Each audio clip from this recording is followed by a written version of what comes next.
아름다운 일몰을 자랑하는 태국 촌부리주의 한 마을. 석연치 않은 냄새가 퍼진 건 이달 중순의 일이었습니다. ส่วนตัวคนแถวนั้นก็คือปิดปากปิดจมูกกันหมดเลยค่ะก็คือ 뭐라 설명할 수 없는 퀴퀴한 악취는 마을의 한 저수지에서 시작됐는데요. 여긴 것 같아요. 수면 아래 잠겨있던 비밀이 떠오른 건 지난 11일 밤. 잠수부로 활동하는 차리턴 씨는 경찰의 요청으로 이곳에 왔답니다. รับแจ้งตอนแรกนะครับจากเจ้าหน้าที่ตำรวจนะครับว่าขอให้มาช่วยงมตำรวจแจ้งว่าเป็นวัตถุต้องสงสัยครับอยู่ในน้ำเชือกประมาณ3เส้นแล้วก็คนอีกประมาณ20กว่าคนนะครับดึงขึ้นมาจากน้ำใช่ถังหนักมากครับ 많은 사람들이 지켜보는 가운데 진행된 수색 작업은 2시간 가까이 이어졌다고 합니다. 그리고 마침내 1, 2, 3 1, 2, 3 여러 명이 간신히 무트로 건져 올린 것은 200리터짜리 플라스틱 드럼통이었는데요. 내용물을 확인하려 뚜껑을 열었다는 사람들. 그런데 ตอนเราขึ้นมาฝาเขาจะ100 กว่าโลแน่100 กว่าโลแน่นอนครับต้องมีใช่ครับเพราะปูนในถังก้นถังเนี่ยเยอะมากครับใช่สมมุติถังกว้างอย่างนี้เหมือนเขานั่งเหมือนนั่งแบบนั่งเหมือนจับยัดลงไปนั่งอย่างเงี้ยครับ 시멘트로 채워진 드럼통 안에 들어있었던 건 한 남성의 시신이었습니다. ไม่มีนิ้วใช่ครับนิ้วที่ผมสังเกตด้วยสายตานะคือไม่มีปลายนิ้วแทบจะ4หรือ5 นิ้วนะครับ 심상치 않은 죽음에 태국 경찰은 곧장 부검을 의뢰했습니다.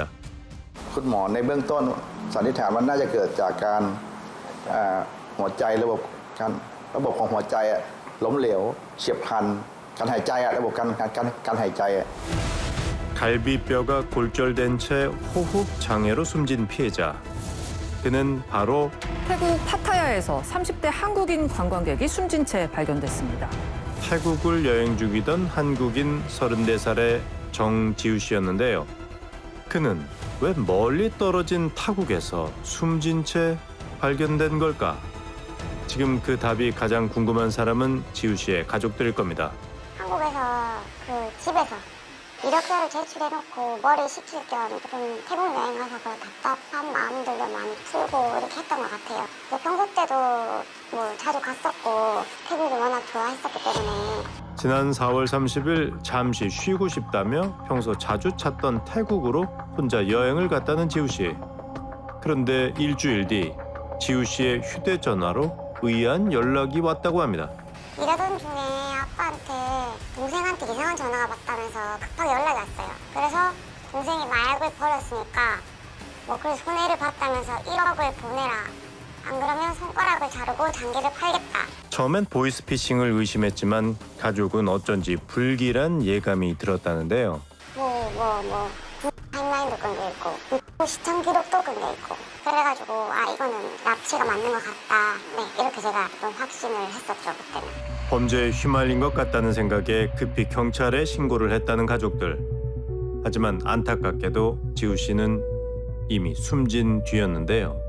그에겐 정말 무슨 일이 있었을까? 이 무렵 지우 씨의 행방을 찾고 있었던 사람은 더 있었습니다.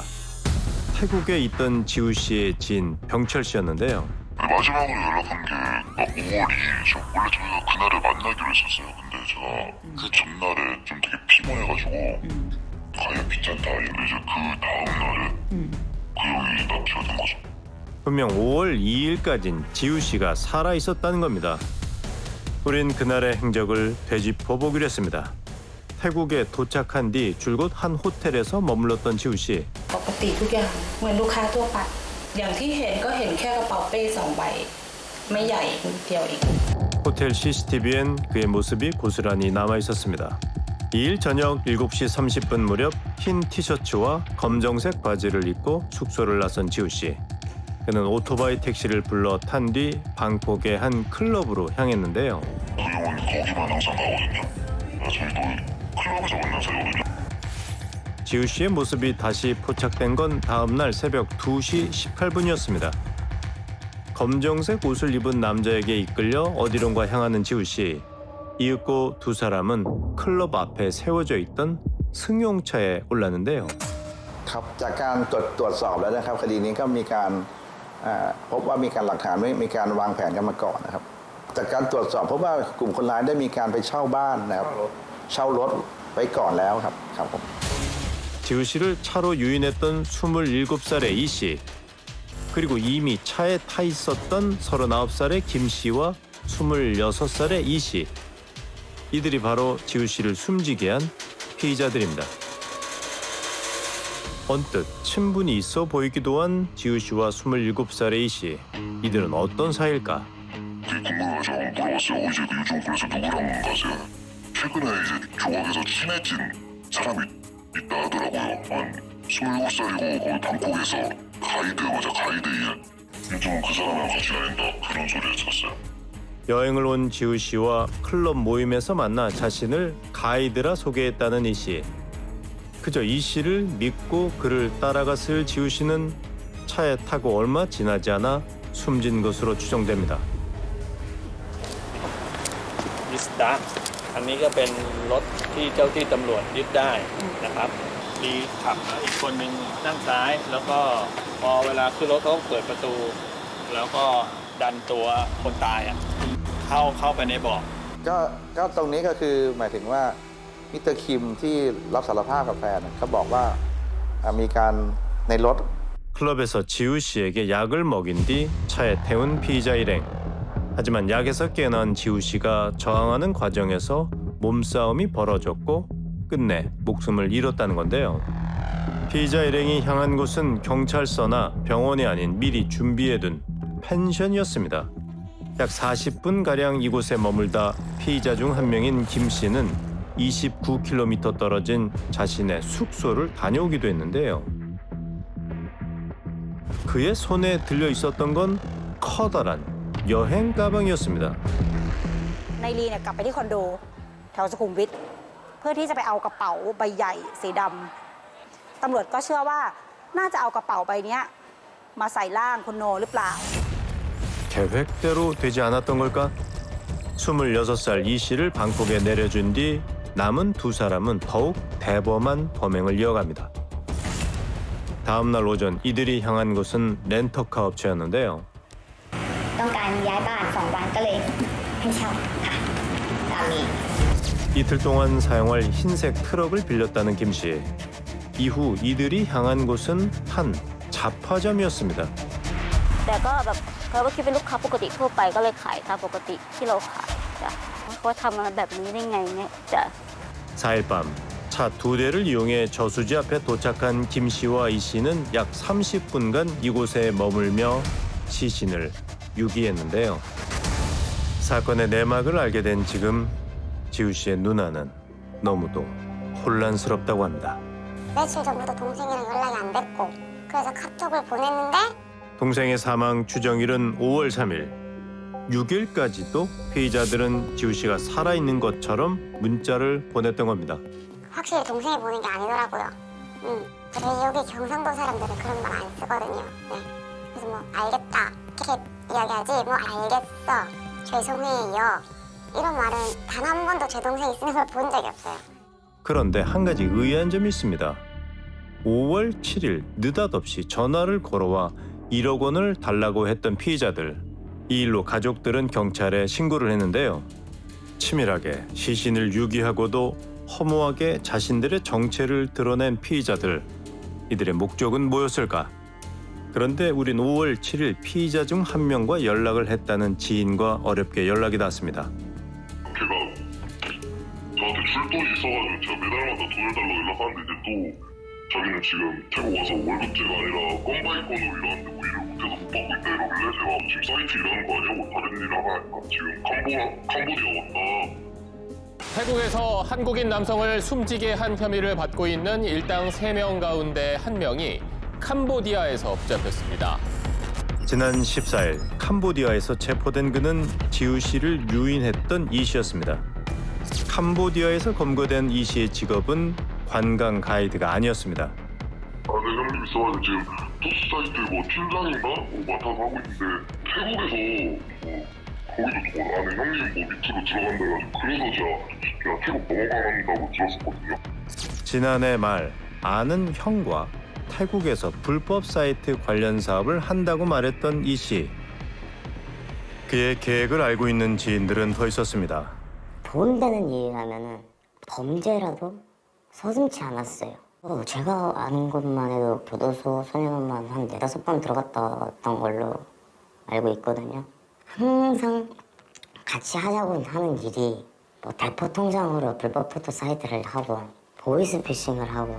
같은 지역에 사는 1살 어린 이 씨가 태국에 간 것도 이것 때문일 거라 지인들은 추측했는데요.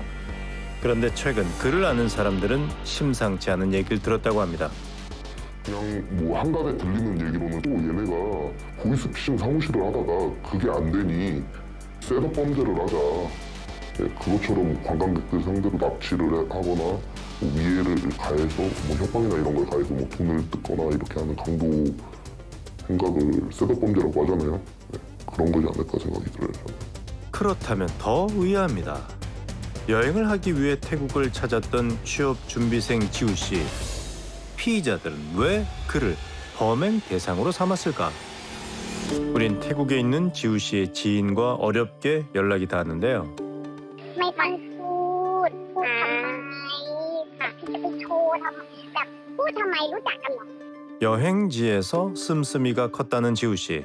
피의자들은 가족들에게 협박 전화를 걸기 전 지우 씨의 통장에서 370만 원을 인출하기도 했는데요. 전문가는 이 범행의 목적이 무척 뚜렷해 보인다고 말합니다. 범인들의 어떤 그 행동에 대한 동기화는 철저하게 돈이었다. 자신들의 어떤 그 살인 행각에 대해서 이게 드러나는 것과 돈을 자기 손에 넣는 것과 이거 두 개를 비교를 했을 때 오히려 자기 손에 금전적인 그 결과물을 쥐는 것에 더 비중을 뒀다라고 보는 거죠. 그렇다면 이 사건은 어떻게 마무리될까? 아마도 그 해당 피의자는 한국 송환 요청이 있으면은 아마 한국으로 좀 송환될 가능성이 상대적으로 높지 않나 싶습니다. 지금 강도살인죄 같은 경우에는 뭐 무기징역 또는 뭐 징역 15년 정도의 중한형을 선고할 것으로 예상됩니다. 지난 14일 캄보디아에서 이 씨가 검거된 다음 날 26살 이 씨는 국내에서 살인 방조 혐의로 구속됐습니다. 인정 안 합니까? 안 해요. 뭐라고요? 제가 죽인 거 아니에요. 돈이 뭐 했습니까? 저 아무것도 몰랐어요. 그 뒤 강도 살인으로 죄명이 변경된 그는 검찰에 송치됐습니다. 하지만 여전히 도주 중인 김 씨는 수사망을 피하고 있는데요. 피의자 중 한 명이 검거되지 못한 상황에서 가족들의 숙제는 여전히 풀리지 않았는데요. 여기 일은 누나가 다 알아서 처리할 테니까 그런 거는 신경 쓰지 말고 여기에 미련 두지 말고 좋은 데 가라고 여기는 그 꼭 억울함을 풀어주겠다고 약속했어요. 누군가는 이 사건을 어느 범죄 영화의 한 장면 같다고 말합니다. 영화가 끝날 때면 잔혹한 범죄자가 검거되고 억울함이 풀리기 마련인데요. 지우 씨 가족들의 고통과 슬픔은 언제쯤 막을 내릴 수 있을까요? 허망하게 세상을 떠난 한 청년의 못다한 이야기가 타국의 저수지에 아직 가라앉아 있습니다.